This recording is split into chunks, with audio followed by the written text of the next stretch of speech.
Hello, my name is Pavlos Grigorgios, and my presentation topic is mixed oxide fuel, or shortly, MOX fuel.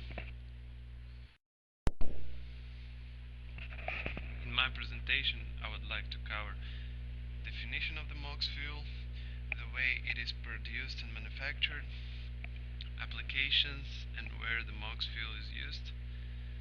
Also, I want to talk about advantages and disadvantages of the MOX fuel and state a couple of the conclusions.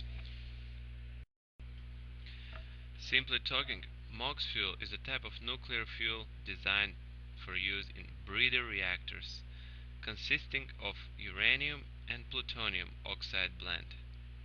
Once manufactured, it can be used in commercial nuclear reactors to produce electricity. At the beginning of the fuel manufacturing process, the plant is getting plutonium and uranium powder mix. It will be using 5% plutonium-239 and 95% uranium-238. Essentially, plutonium is replacing uranium-235, which is normally used in a nuclear fuel.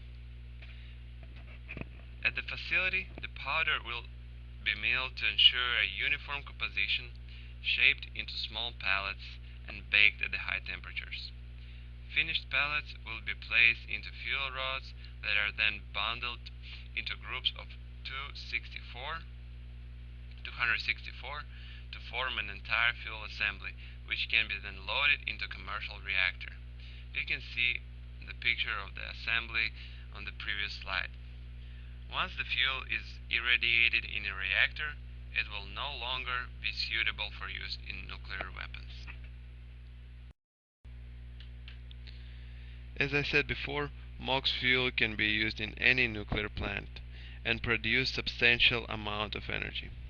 Over 6,000 MOX assemblies have been safely used in reactors around the world. France is one of the biggest MOX fuel consumers. Today, 19 reactors in France are regularly loaded with MOX fuel. As of right now, the United States of America is finishing up building a MOX plant at the Savannah Riverside in South Carolina.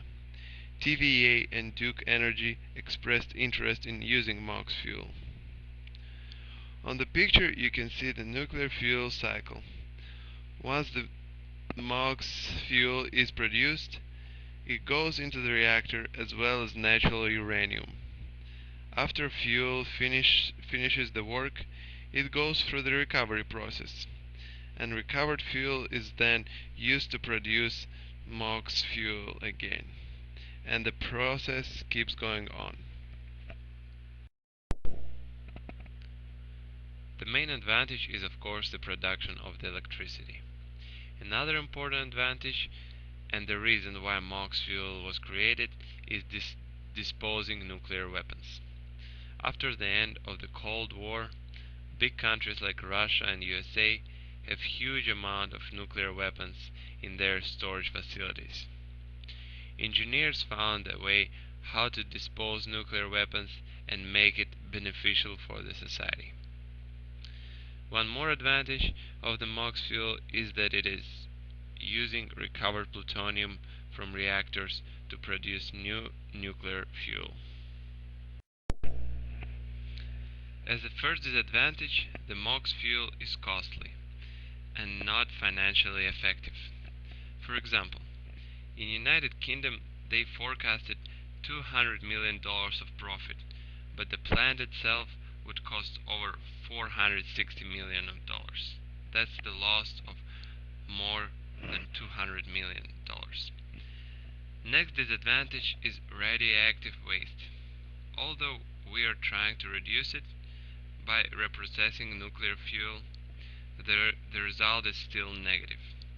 The plutonium waste is highly harmful and its half-life is 24,000 years. The last disadvantage is safety. It is harder to control reaction with MOX fuel than uranium fuel. It combusts 46% faster. Also, it is good to mention that Fukushima reactor number 3 was using MOX fuel when it collapsed.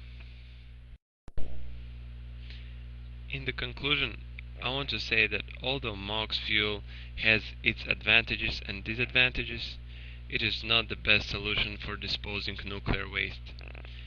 We're still having big piles of nuclear waste that are just sitting there. However, I think it is a great step forward in reducing the waste, and we should explore this aspect more deeply. Thank you for your attention.